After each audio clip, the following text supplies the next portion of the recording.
Hi everybody, it's Dandruff with your news cartridge for Monday, November 30th, 2015. Yeah, sorry the episode is up so late, but today has just been a cluster. Also, the mic is more in the shot now. Yay! Welcome back, and my Thanksgiving was really good too. I stuffed my face full of turkey and fell asleep on the couch, as you should. Target reports that the Wii U was their best-selling item online on Black Friday, and while Best Buy reports that the PS4 was their most sold console in-store. Also, find out which game was made by Valve is getting DLC for Rocket League. All on today's news cartridge.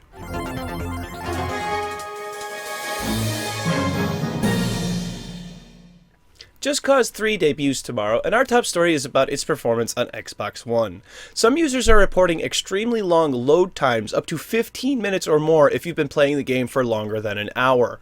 Apparently there are problems with the game physics as well as the mechanics that allow you to blow things up and have them look natural while doing so. The AI will seemingly go haywire, and frame rate issues are also reported, with the game dipping down to as low as 17 frames per second, making it all but unplayable or just an unpleasant experience overall at a whopping 900p. The icing on the cake is crashes are causing players to just give up playing altogether due to frustration.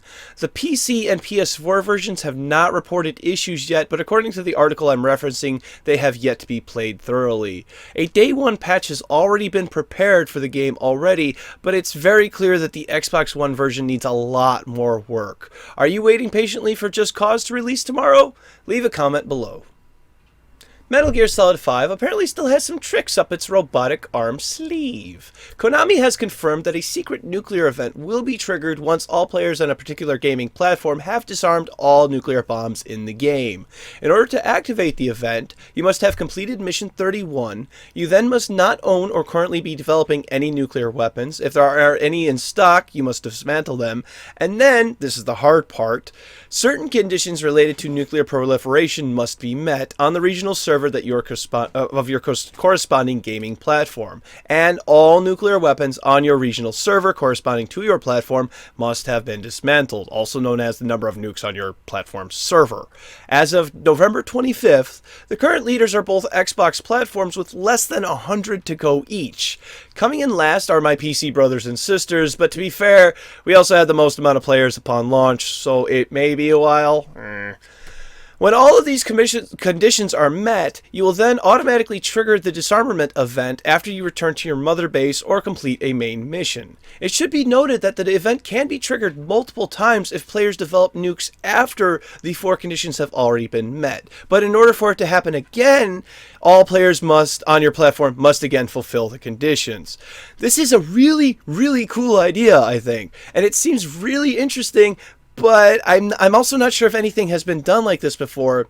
Be sure to leave your comment below if you are aware of anything. Let me know. But it's rare, I think, that this will happen because there's always that one guy who's like, I'm not getting rid of my nuke, screw everybody else. Konami has said that they're going to be providing updates via their Twitter account about the number of nukes on each platform. So stay tuned, and if a nuclear disarmament event is triggered, you can be sure that I will have coverage of that for you here on News Cartridge. Today's quick spot is for quick cars, specifically the rocket-powered RC cars from Rocket League. Psyonix and Valve have both teamed up in order to provide a free Portal-themed DLC pack to everyone. Hooray!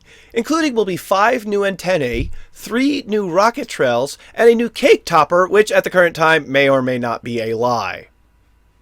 Just in time for the holidays, along with a new Christmas-themed arena, will be a hockey puck-shaped ball, and it will all be here in about 2 weeks on December 14th.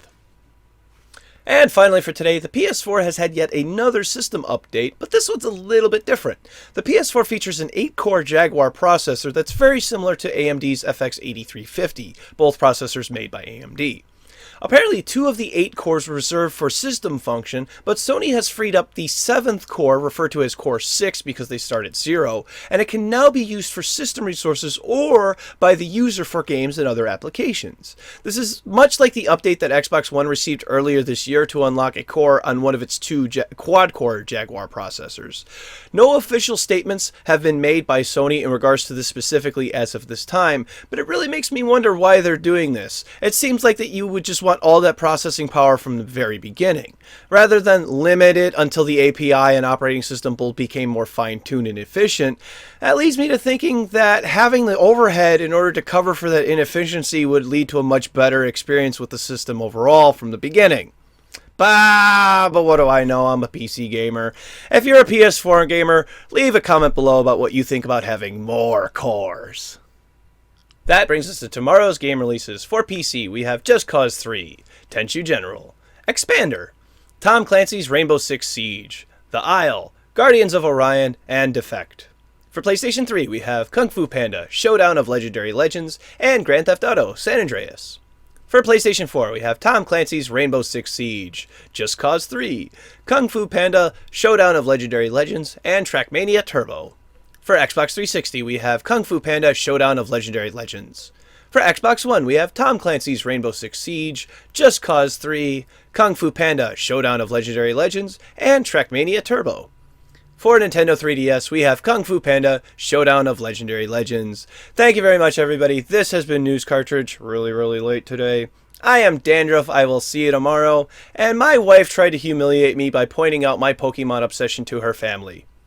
It was super effective.